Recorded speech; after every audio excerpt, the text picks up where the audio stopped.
Hey guys, what's up? It's Josh, and in this video, I'm going to talk about text blasting in real estate. I recently interviewed Ryan. Ryan is a young student out of Dallas-Fort Worth, absolutely crushing it in wholesale real estate. So if you're brand new to real estate, this is going to be awesome inspiration for you. And if you've been doing wholesale real estate, this is going to be incredible insight on text blast marketing and what else you can do in combination with that to get incredible results. In this video, we're going to talk about how to deal with text leads. We're going to talk about who Ryan uses, who I use. Leave a comment for that, and you'll know what I'm talking about when I get to that point in the video, because it's something fresh that we've been working on that might be able to help you in the future. Some awesome, great things that we're also talking about in the video are how to talk to sellers, how to combine marketing with texting, other parts of marketing to really add rocket fuel to your text message marketing. That's towards the end, so make sure you stick around for that. It's going to be incredible. Here we go. And of course, don't forget to like and subscribe. And there's a little bell right next to the subscribe. Hit that. You're going to get notifications every time we drop a nugget for you.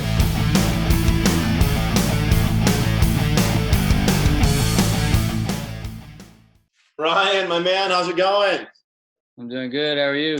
I'm good, man. I really just wanted to kind of get your advice on where I should be putting my money.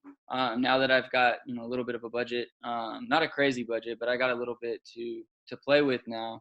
And I was wanting to look at, some other markets. I've really been studying a couple. Just wanted You're in Dallas-Fort Worth right now, correct? Yeah. Okay. How many deals a month? Well, how many deals did you do last year? So last year I did 13 with about half of them coming between October 28th and December 1st. I want to say 6 or 7 in the month of November. The year before, so I would say 2018, I did a few deals, a couple big deals, and then I kind of got content, you know what I mean, and kind of stopped marketing, and that really hit me. So then I started doing texting, and then it took me, as with, I don't know about you, but every time I start a new marketing channel, it takes me a little bit to kind of figure out, what works, what doesn't work. Yep. So for about 6 months, I was texting, and I had a few deals. Like I said, I did a few deals, probably about 6 in the first half of the year. But then my pipeline kind of got to where I had a lot of people that were like, okay, I'm not ready right now. And I just followed up, and then they all just came ready. Like I even had one dude that just texted me 6 months later from a text message. He texted me back, was like, I want 100,000. And so for me, I was like, wow, this property I know is somewhere in the 200s. So I locked it up and made a 25K deal, but it was just a 6 month later, just happened to be in that little spurt of all my deals. I had like 2 or 3 that happened like that, and the rest were from follow up. Yeah, that's why they say the money's in the follow-up. I mean, it's always great to get those leads that are ready to go right now. The house is vacant, blah, blah, blah. But all those other leads that are like, well, I'll be ready in 6 months, a year, whatever, like eventually they're going to get to the point where they're ready to go too. A lot of people discount those, forget about them. So that's awesome to hear that, man. Just keeping in touch with them. I teach my guys, those are easy follow-up calls. You don't have to call them and sell them. Just touch base with them every few months so that when they are ready, they call us, and then we get into the offer process, which in this case, the guy made it real easy for you. I want 100 grand. You look at it, shit. Okay, here's 100 grand. Right.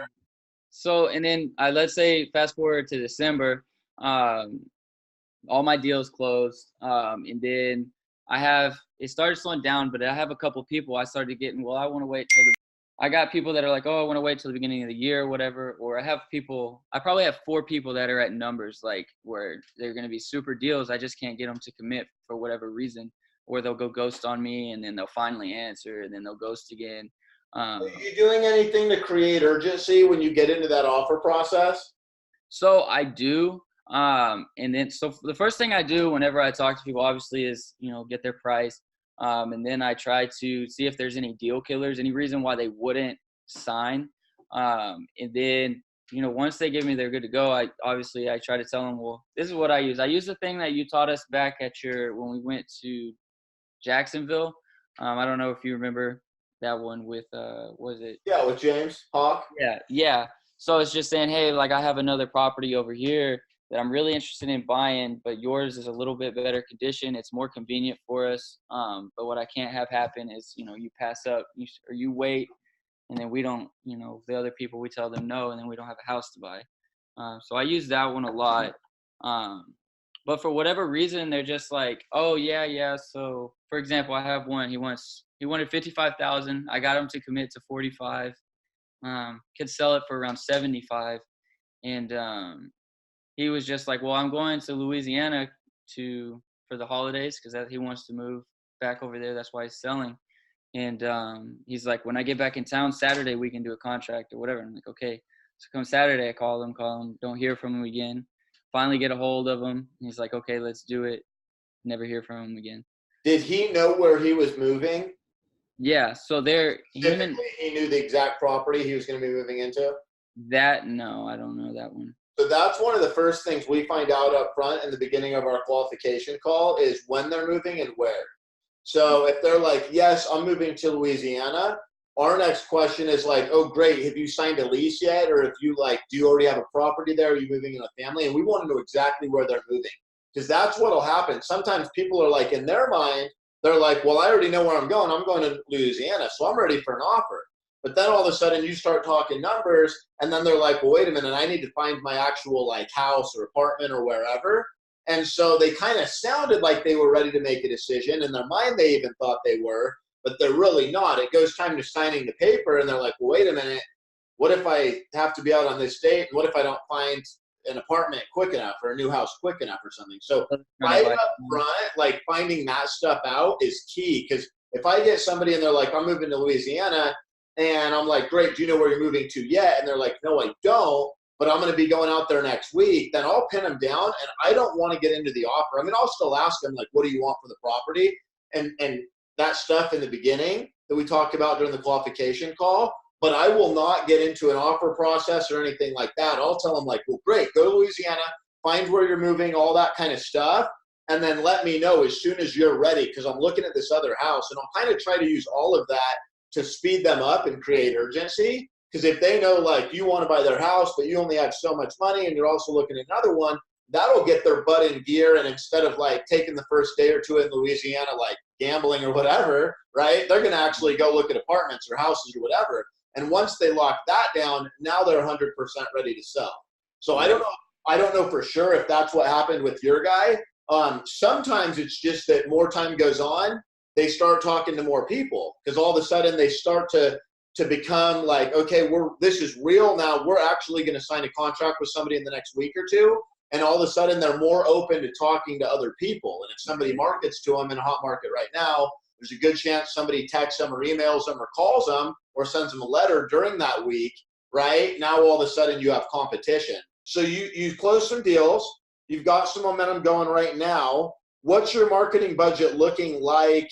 Because it all starts with marketing, right? Like I've always said, like marketing is the heart that pumps the blood, and leads are the blood. And without blood, we're dead. So what are you doing right now to bring in leads today? So I send roughly 500 to 1,000 texts a day. Okay. So I do that about 3 or 4 days a week, because I start getting to a point where I'm overwhelmed with them with that and follow up. So I mean, I'm using Lead Sherpa, so I'm paying 500 a month, but I have quite a bit of data now to where I can, re-hit it a couple times. So that's pretty much all I'm doing is texting. So I had a cold caller. I've tried the cold calling a few times. I used to do it myself, and when I did it myself, I would close 1 in 15 leads.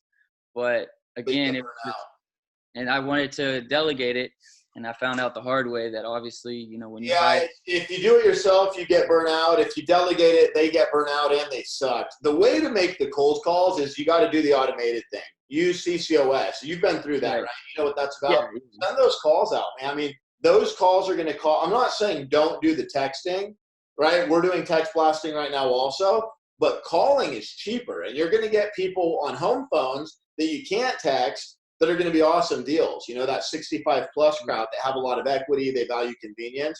So I would be doing both. I would absolutely add that back in. And if you're sending out, what's that, 500 to 1,000 texts a day, 3 to 4 days a week. So you're sending out 1,500 to 3,000 texts a week. I would send out that many calls as well. I would probably send out 4 or 5 times that many calls because it's so much cheaper to send out the calls than it is to text. Guys, real quick, I'm excited that you made it to this point in the video. Stick around, we've got so much more, but real quick, I wanted to tell you a little bit about who I am. I've been wholesaling real estate now for 10 years. I've done over 1,000 deals. I run a company that wholesales deals in Phoenix, Arizona, one of the most competitive markets, and we do deals every single day. So if you're still here, I'm proud of you. I'm excited for you. That lets me know you are committed. Leave a comment right now below and let me know what market you're in, and leave in all caps the word committed. And also, guys, if you have any questions about wholesale real estate, I'm here. Leave them in the comments. I will answer. Back to the video. And now you're going to have both of those things going on. Yeah, I guess my thing is, like, now that, like, you mentioned budget, like, I could spend $15,000 in marketing, but my thing was, okay, if I spend that much money, I'm going to have so many leads that I'm going to be overwhelmed. And, it's obviously not the best use of, the money. Because a lot of people I see, they get money, like, they'll get a couple of deals and then they'll just pour it all into marketing. Well, then so many leads slip it through the cracks until you absolutely conversion falls because there's too many leads. You can't qualify them correctly. Right. Yeah. So you want to kind of find your sweet spot. And I mean, what I found, if you're doing it all yourself, which is great because you have low overhead, you can have huge profit margins. I really like doing that. I like that business model a lot.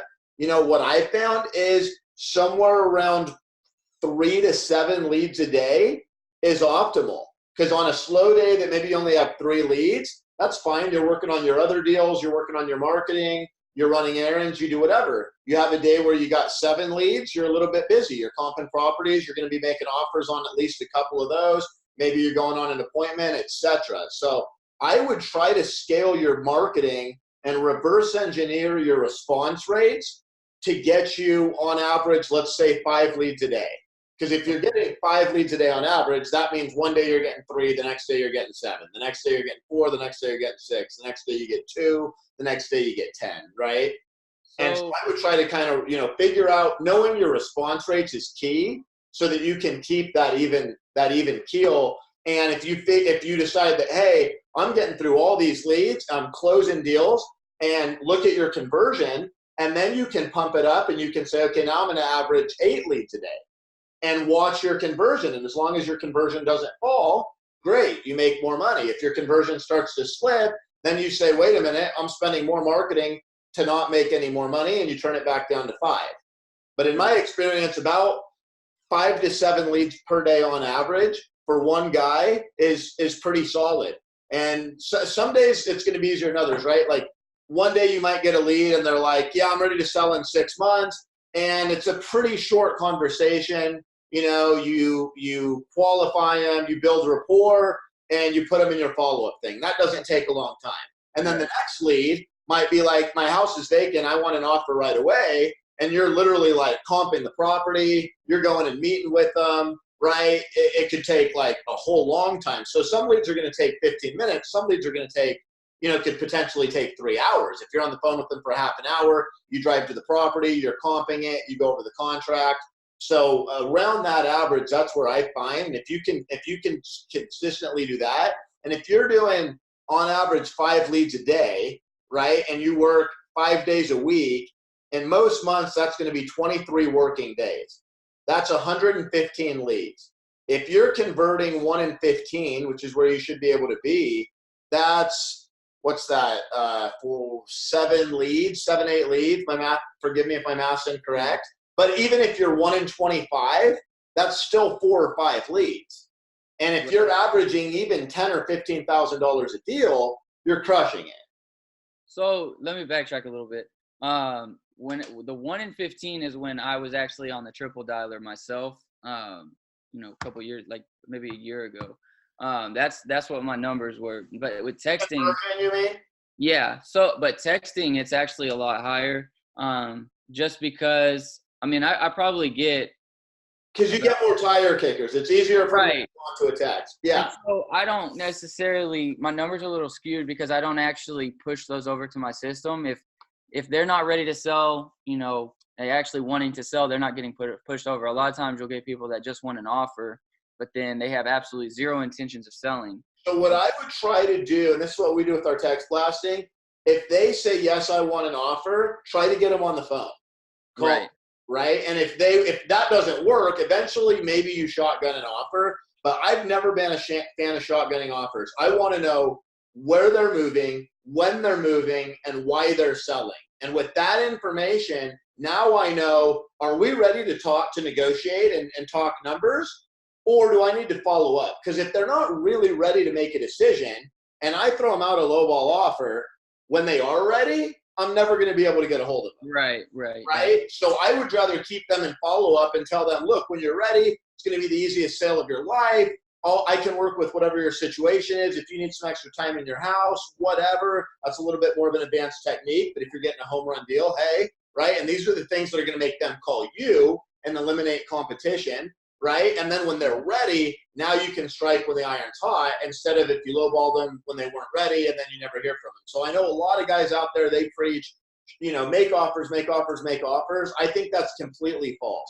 Realistically, my numbers over years have been, we make offers on about 1 in 3 leads. The reason why, 2 out of 3 leads aren't ready yet. They don't know where they're moving. They don't know when they're moving. Or they maybe, like the guy you talked about in Louisiana, maybe they kind of do, right? So maybe we make an offer with him in a week or 2 after he knows where he's moving. Now, some sellers are going to push you, and they're going to be like, well, I don't know exactly where I'm moving, but I want an offer, right?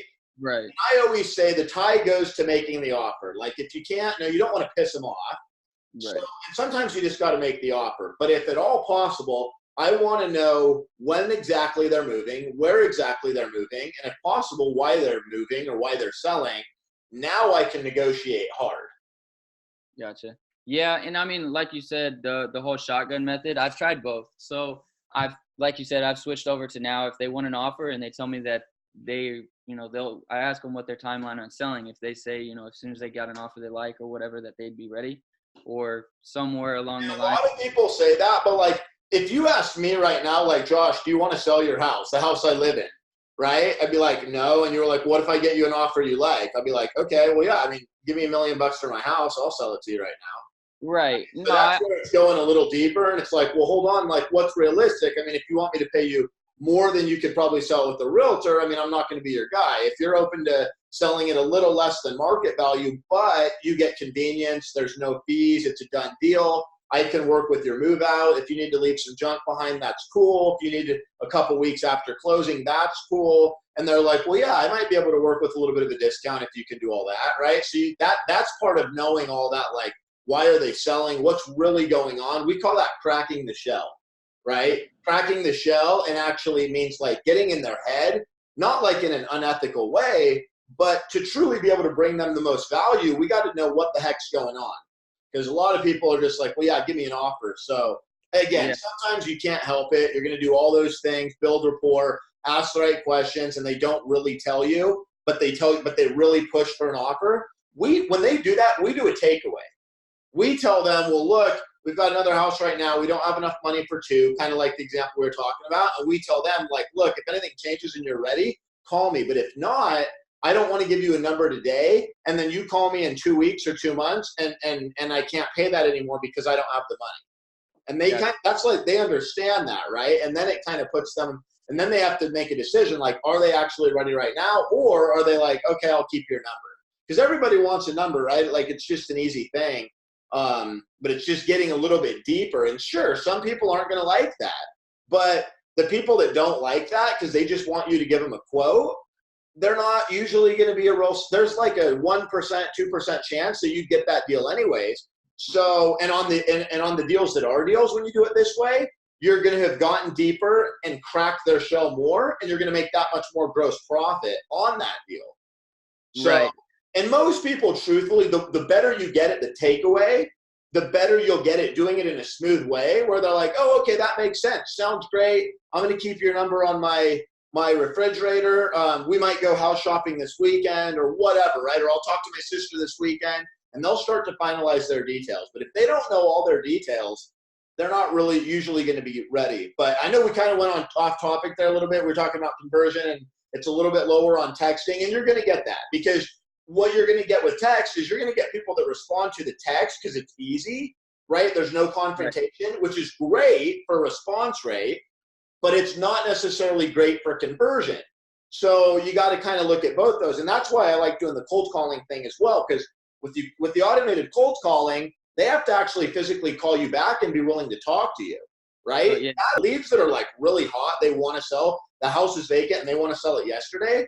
They want to have a live conversation with a real buyer who's ready to sell the house. And they'll answer those questions when you ask them why they're selling, where they're moving, who lived there last, how long it's been vacant, whatever. They'll typically answer that stuff. And that's how you know they're a real seller. I was saying because they actually want to talk to you. So that's another thing. So when I'm texting, like if that's kind of the way that I was doing is like if they're actually, they'll answer a few simple questions on text. That kind of gave me the idea, okay, maybe these people want to serious. So that's kind of a way that I was qualifying some for an actual phone call. But that's what I was doing before. Sometimes I was doing the shotgun method, like you said. But, I know I've passed up a lot of deals because I was doing that. So what I try to do first is I try to go deeper. If that doesn't work, then shotgun them. Like if you've got nothing else, they won't go deep with you. You really have nothing to lose by shotgunning them, especially if it's just on a text. Like if they're like, sure, what do you offer me?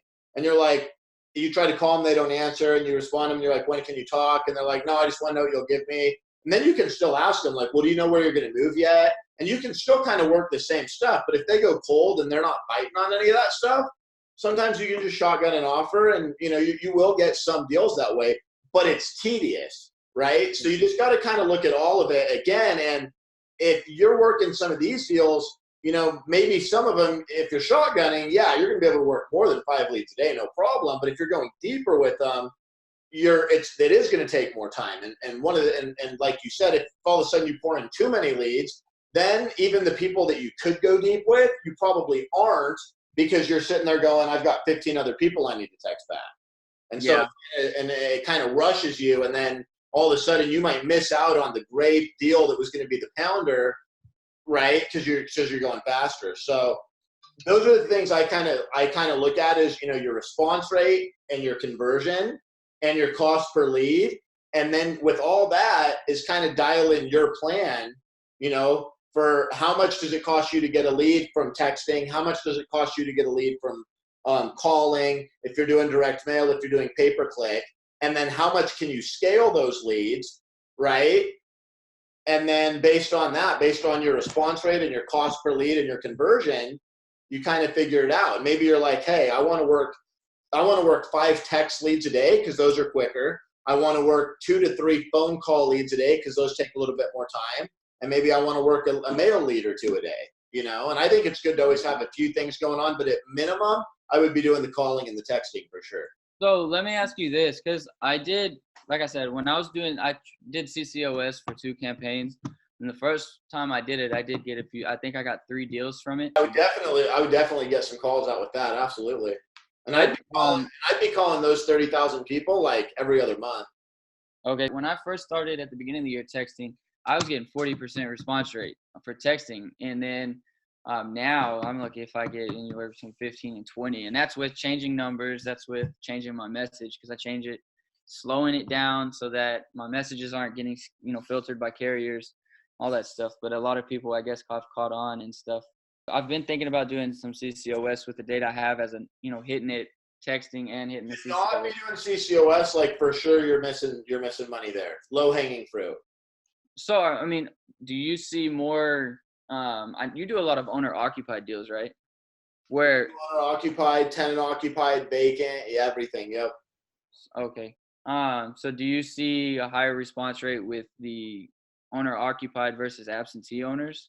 You do get a little bit of a higher, the thing is the absentee lists are the most competitive. Everybody that gets into wholesale real estate, one of the first lists they buy is absentee. Right. That being said, when you get absentee lists, a lot of those houses are vacant or they're tenant occupied. Any landlord will sell a tenant occupied house right now if they get the right price, because they don't have to move. And if you tell them, like, look, if your tenant's in place, they don't have to move or anything, especially because most tenants are month to month. Right. So those are great, because you can tell the seller, look, you don't even have to bother your tenant. Let's see if we can make this all work. If you can get a number you like. And it's not that hard to disposition either, because if you want to sell it to a fix and flipper, the fix and flipper can buy it, give them 30 days notice and flip it. And if this tenant wants to move out, then great. The hardest ones are the ones where there's like a long-term lease in place, but even Right. those, it's a good enough deal. But I mean, you'll get deals from all of them. I wouldn't go after just one or just the other because, like I said, the response rate's going to be a little higher on owner occupied, but the conversion's going to be a little bit better on the absentee. So Gotcha. it's a volume game. And Most of hopefully, those, as you close deals, just keep buying more data. You know, go from, you said you have 30,000 records, and you're in Dallas Fort Worth. What? It's like 7-8 million people in your metro area. yeah. You should have a couple million phone numbers. So I've been using like recycling my lists. And then trying to squeeze them before spending. Because like I said, I've been trying to just, maximize or limit my overhead till I actually have a plan so that I can use my money properly. Because before I would make money and then I would spend it on stuff. Like I would go to, education and stuff, but then I wouldn't have the money to actually implement what I learned. And then I'm back to square one. Now, there's going to be some people out there that might listen to this and they need to go get the education, right? But Ryan, I know you've been doing this for a couple of years. You've closed deals. At the end of the day, this business is simple. Get leads, right? Convert those leads to deals, and then be good at selling those deals to cash buyers. Like, that's it. So everything else is technical. There's a lot of technical things, but sometimes people get overeducated and now they're trying to do too many technical things, and it keeps us away from the basics, which is send out marketing, talk to sellers, properly qualify them. When they're qualified that they're ready to make a decision, properly make an offer and negotiate with them, and then properly sell the deal for as much money as you possibly can. I would just tone it in, figure out how many leads you need per day from your lead channels, right? And then and just stay very consistent. Volume and consistency, those are the two pillars, right? You probably heard me say that before, volume and consistency. So to get more volume, you're going to need more data. Now, yes, you want to keep hitting those lists, right? Because on a list of 30,000 people, if you hit 30,000 people right now, there's going to be a handful of them, let's say 10 to 30, that are ready to sell right now. Doesn't mean they're all going to respond to you, but there's 10 to 30 real sellers in there, if not more, okay? In 30 days, in 60 days, in 90 days, there's another 10 to 30 new sellers, plus some of the 10 to 30 that were ready the first time weren't really ready to actually make a decision, and now they are. So you just want to keep feeding that. But if that's all you're doing, the heart's pumping kind of slow, right? So as you close deals, buy more data. Buy data and buy marketing. And marketing's super cheap. And right now, one of the things we're seeing is an uptick in response rates on direct mail and a higher conversion. Why? Because everybody's texting and calling. Nobody wants to spend the money on direct mail. But a lot of these sellers, they're getting blasted with phone calls and text messages. So all of a sudden now, when they get direct mail, they see that as being a little more credible. It's like, wow, these people actually spent some money, put together this thing, especially if you have a good mail piece or 2 or 3 that you can rotate. So it really comes down to volume, consistency, and then not doing any just like one thing, right? Like constantly, because you know what works. Like you don't need to go to a new seminar to be like, learn the newest technique, right? Like you said, when you start doing something, it takes you a little bit to kind of figure it out. When you're running your own marketing, you're kind of getting in the weeds daily, and then you're talking to the sellers. So you're going to pick up on trends, right? And then you're just constantly adapting. But as you constantly adapt, always be going with the best data you can and always be getting your volume out. Okay. Now, I own a lot of data too. I mean, I own like 1 million records in Phoenix because I bought a lot of data. But even then, every once in a while, you got to refresh the list. You got to re-scrub it, right? Right. But I would focus, if I were you, I would focus on data.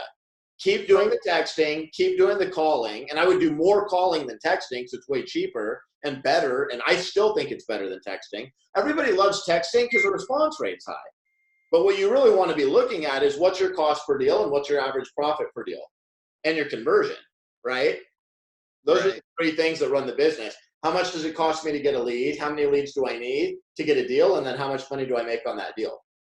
So regular cold calling my cost per lead was ridiculous. So I stopped it completely. I tried it again with a Spanish speaking The hardest part about regular cold calling is you can't make enough calls. Like time, It's too there's just slow. not enough You time. have to have too many people. You gotta have to have a big army of cold callers. Yeah, and now you're paying payroll and everything else. So automated is way better. Plus, it's brain damage. If you're doing it yourself, you're dealing it with abuse. If you're hiring people, they're getting abused, and then they're coming to you and abusing you. Not to mention they're calling in sick, asking to leave early, all that crap.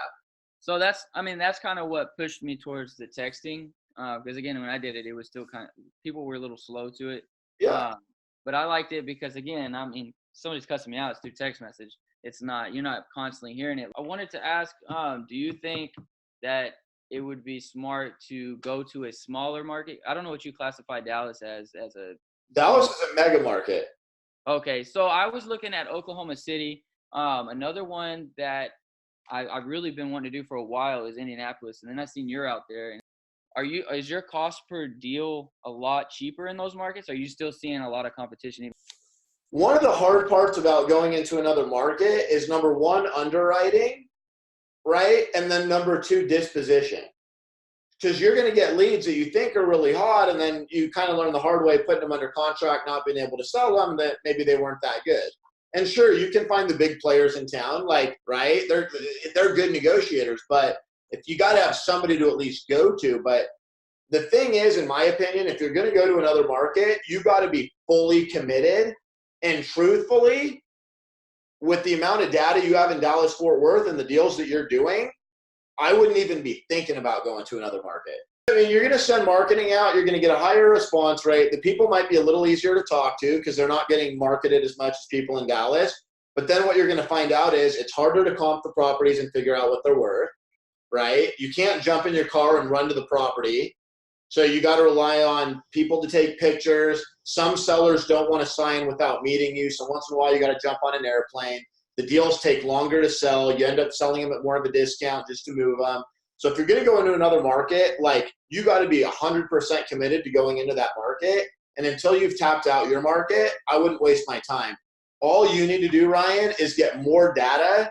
Just double down on what you're already doing, right? Like you said, you ran 2 COS campaigns and you closed some deals. Buy more data and do that. Because what's your average profit per deal lifetime? Just off the top of your head, if you had to guess in this business. It's 14. 14. So, I mean, if you spent $14,000 right now, you bought $5,000 worth of data, you bought $1,000 or $2,000 worth of automated calls. That's $7,000. How many deals do you think you're going to get just the first campaign? Oh, I mean, probably 4 or 5. Just right. So you just got to believe in yourself, and then you can go out. Now you already own that data. So in 2 months, 3 months, call it again, and you're going to get brand new leads that weren't ready the first time. Now they're ready, and you're going to have a brand new list and just rinse and repeat. Gotcha. So part of it's just being consistent with your expenses. But the cool thing, you're not paying cold callers. You don't have to have a giant office, right? So just invest in data and in getting your messages out. And every time you buy data, you're building that database. But once you own it, like, you're going to be able to pull deals on that. I mean, if you go buy another 30,000 records, you're going to pull deals out of that 30,000 records for the next couple of years at least, right? So as you build that database, you can increase your volume, and all you're spending money on is your calls. Calls, if you want to do text, both, whatever, like, that's all great, you know? And then in direct mail, too, test some direct mail. Okay. You know, direct mail is a lot more expensive, but again, it just comes down to what's your cost per lead, what's your conversion, and what's your average profit per deal. And you want to be looking at those 3 metrics on everything you're doing. So don't just look at your whole business. Look at what's my cost per deal on texting, what's my cost per deal on and cost per deal, I know you already know this, but cost per deal is simply combining your cost per lead and your conversion. Because if it costs you, X amount per lead, and then that many leads, that's how much it costs you per deal. So look at your cost per deal and your profit per deal on calling, on texting, and direct mail. And don't just do one just because the numbers are better. As long as they're all making money, do all of them, because the numbers are going to change, right? Especially if more people get into it. But right now, I'm telling you, there's opportunity in direct mail because everybody else is calling and texting. So I can tell you my numbers. So I need to refresh them though, because this was in November. my cost per lead with texting was $15.97, 32 leads to a deal. But again, that number is going to be a little skewed because I wasn't the ones that were just throwing me a high number, like replying 300,000 when Zillow was like 200. I wouldn't even, hit them back or whatever. I would try to send them to a realtor. And then my cost per deal was $512.80 cost per deal. But then when I added cold calling, I paid $1,300 for a month and got probably like 12 leads. It shot it up to my cost per lead. Now, was that automated cold calling or was that? No, I actually hired. It was way more expensive and way more of a bitch. Right. And so now I've got to a point where I don't want to deal with cold callers. I don't want to train them. Cold calling sucks. Everybody, and I've been saying that forever. People are always like, well, cool, this works. If we actually call them, it's going to be better. And it's just not. Right. So those were my numbers. I mean, relatively my stuff was cheap, but that was on a fresh data. Now, when I do follow-up campaigns, my response rate dropped to 15%. And that was on a 20,000 list. But it's weird because sometimes I'll get them later on. But I guess, like you said, I need to buy more data. And then would you say hit my CCOS on the data that I have now? And then okay. Yeah, I would absolutely. The first thing I would do right away is CCOS your existing data, buy more data, and with the new data, text it and CCOS it. And then just keep repeating. Post it on how it goes. Yeah, man, buy data and make sure you're calling and texting. Okay, as soon as it goes out, I'll check back in with you if that's fine and just kind of share what my numbers are looking for. Yeah, please do. Absolutely. Boom. Crush City. Well, yeah, no, I appreciate it, man. Like I said, if I have any other questions, could I just shoot you a text? Yeah, absolutely. Yeah, man, keep me in the loop, man. Let me know what I can do to help and go out there and make a bunch of money. All right, man. Appreciate it. Later, Ryan.